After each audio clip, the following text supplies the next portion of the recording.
Hola, mi nombre es Gabriela Amparo Jaramillo Jaramillo, soy estudiante de Maestría de Ciencias Naturales y Matemáticas de la Universidad Pontificia Bolivariana. En estos momentos estoy cursando la asignatura que se llama Pensamiento Matemático Computacional. Mi disertación argumentativa quiere dar respuesta a la pregunta de qué manera la organización y análisis lógico de la información sobre una situación utilizando diferentes formas de representación de las mismas favorece la construcción del conocimiento científico. La importancia del lenguaje radica en que ella nos permite desarrollar nuevas formas de pensamiento y de adquirir nuevos conocimientos, lo que lleva a una transformación de la conciencia humana, pero también a buscar cuáles son las explicaciones que existen entre la relación que hay entre el pensamiento y el lenguaje y su posible determinación en las acciones que pueda determinar el receptor. Existen muchas definiciones del lenguaje, por ejemplo, que es un sistema de códigos que ayudan a designar objetos que existen en el mundo exterior, como lo expone Luria en 1977. También, ¿y cuál es la relación que existe entre ellos? También podemos encontrar que el lenguaje es un sistema de comunicación biológico que permite la transmisión de información significativa en cuanto la persona que lo va a recibir va a poder hacer un análisis de la información que le llega. También aparece otra definición que me dice que el lenguaje, tanto verbal como escrito, puede cambiar significativamente el nivel de pensamiento y entendimiento del individuo. Es lógico, no es lo mismo hablar con una persona que ya está ilustrada en determinado tema, que reciba nueva adquisición, que pueda ayudar a profundizar sobre él, a alguien que nunca ha escuchado hablar de dicho tema y llegan a explicarle cosas algo complejas para ellos. Entonces, a partir de la adquisición que nosotros tengamos, podemos decir que el lenguaje nos ayuda a transformar nuestro pensamiento. Y la Real Academia de la Lengua Española dice que el lenguaje es un estilo y un modo de hablar, de escribir de cada persona en particular. Bueno, podemos concluir entonces que el lenguaje está compuesto por unas determinadas unidades que podemos llamar signos lingüísticos. También que la adquisición y el uso del lenguaje van a intervenir directamente en nuestra relación que vamos a tener con el medio social y que a partir del lenguaje y del conocimiento que obtengamos a partir de él, también vamos a tener formas concretas de conductas del pensamiento, formas concretas de conducta que me van a permitir cambiar nuestro comportamiento. También vamos a encontrar que hay muchas personas que hablan sobre el lenguaje. Entre ellos podemos hablar de Vygotsky, que dice que el significado de cada palabra puede llevarnos a una generalización o a un concepto determinado. Y que estas generalizaciones o conceptos son indudablemente actos de pensamiento, y podemos decir que su significado depende también del fenómeno inherente del pensamiento y que además este no va a ser constante, sino que puede ser flexible, puesto que no es lo mismo ciertas expresiones que utilizamos de un país a otro. No es lo mismo un significado que se le puede dar, por ejemplo, en Antioquia a la arepa, como se le puede dar en otra parte, porque a partir de sus costumbres, de sus raíces, puede incluso tener un significado diferente. También podemos entonces decir que Vygotsky lleva su pensamiento hacia una visión constructivista, lo que va a permitir decir que el individuo va a estar en un proceso constante de aprendizaje y de adquisición del conocimiento durante toda su vida. Por eso es importante cuando vamos a transmitir un mensaje o a dar una información que tengamos una estructura clara sobre lo que queremos decir. A esto es a lo que nosotros vamos a llamar una codificación, es decir, el emisor, que es aquella persona que va a transmitir el mensaje, debe tener claro cuáles son los principios y las reglas que debe seguir para poder que su mensaje sea entendido.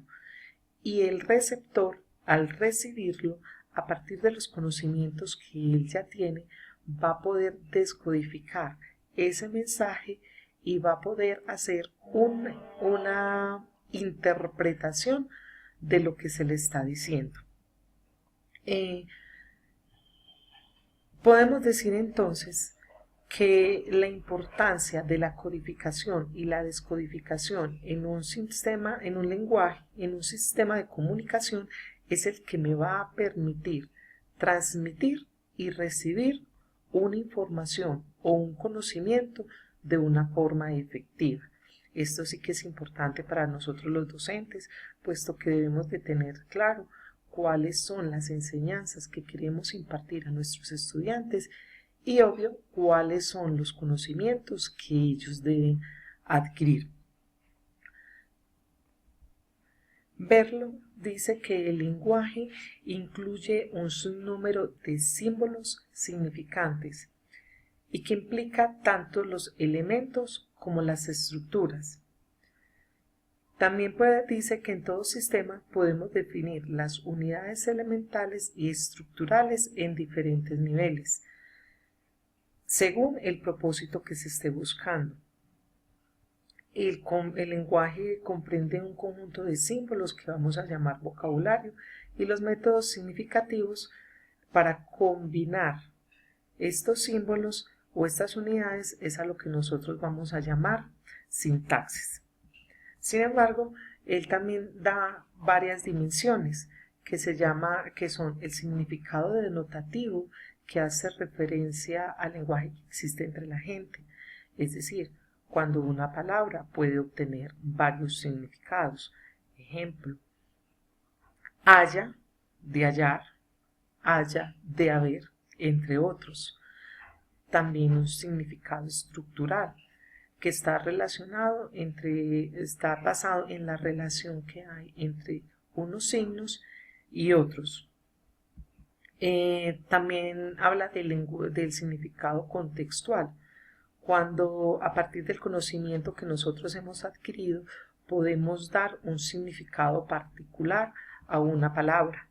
Ejemplo, cuando nosotros estamos hablando de álgebra, el término semejante. Ellos de pronto a veces antes no pueden determinar qué significa realmente, pero cuando ya uno ha dado ciertas explicaciones y ha explicado claramente qué significa esa palabra, ya no necesita volver a repetir esa definición, sino que cuando hable de término semejante va a saber exactamente a qué se refiere.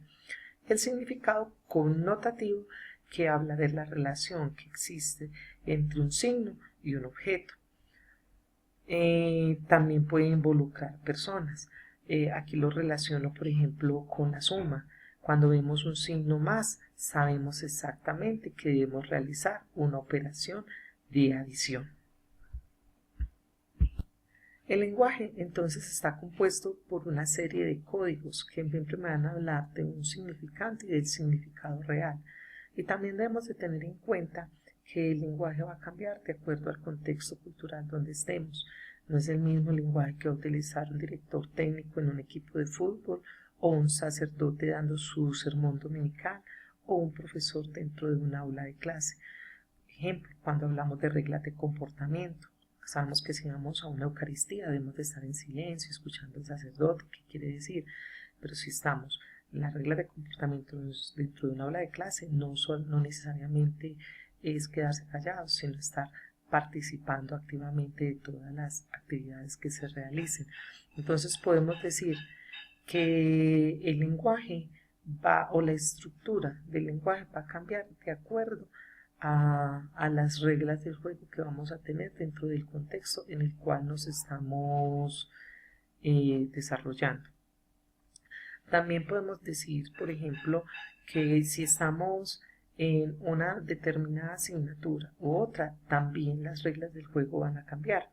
Por ejemplo, si estamos leyendo un libro y me piden que haga una síntesis, yo puedo hacer un resumen, puedo hacer un mapa conceptual o puedo trabajar con algunas tablas que me permitan relacionar la información.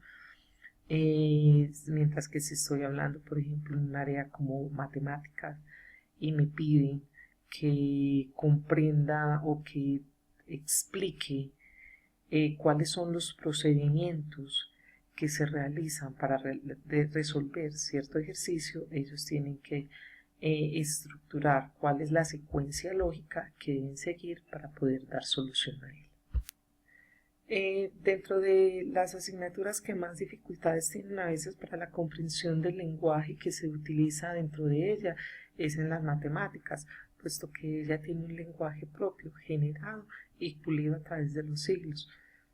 Aquí debemos de tener en cuenta cuáles son las representaciones que vamos a tener de acuerdo a los objetos y el significado que van a tener. Por ejemplo, no necesitamos escribir la palabra mayor que, sino que simplemente escribiendo el signo que hace referencia a este significado es suficiente. Otra dificultad que uno encuentra en ellos es que a veces no saben organizar de la forma adecuada cuál sería la sintaxis que debe llevar la escritura de un ejercicio en particular. Ejemplo, cuando vamos a hablar de que x es mayor que 5 y menor que 20, a veces se confunden como cuál sería realmente el símbolo que iría, si el mayor, el menor, dónde va. Entonces se encuentran ciertos tipos de dificultades al no saber relacionar una expresión con la otra. Por eso a veces el conocimiento se les hace tan difícil de acceder a él.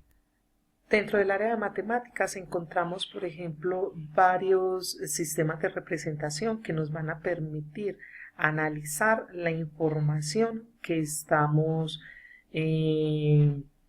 transmitiendo a nuestros estudiantes. Una forma fácil de acceder a ella es, por ejemplo, la estadística, el diagrama de barras, cómo podemos mostrar la relación que hay entre un objeto y la cantidad que puede existir de una manera gráfica que ellos entiendan de una forma más fácil. Otro diagrama que nos permite realizar el reconocimiento de la información que estamos obteniendo, por ejemplo, es un mapa conceptual, pues desde ahí podemos subdividir las informaciones de una manera coherente, clara y sencilla que permita, a partir de la estructura que generamos, entender qué es lo que se quiere decir y cuáles son los conceptos a los cuales debemos de llegar.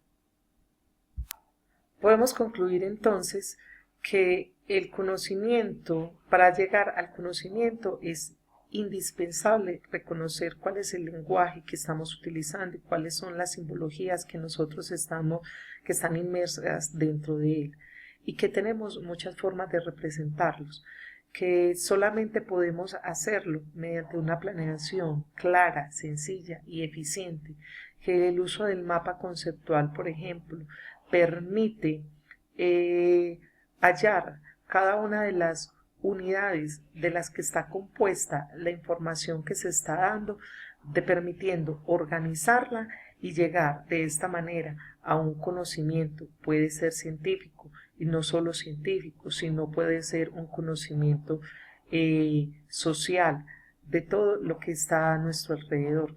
Y también debemos de tener presente que a partir del conocimiento que nosotros podamos tener, la información nueva que llega a nuestra vida nos va a permitir nuestros cambios de conducta y pensar de una manera diferente. Muchas gracias.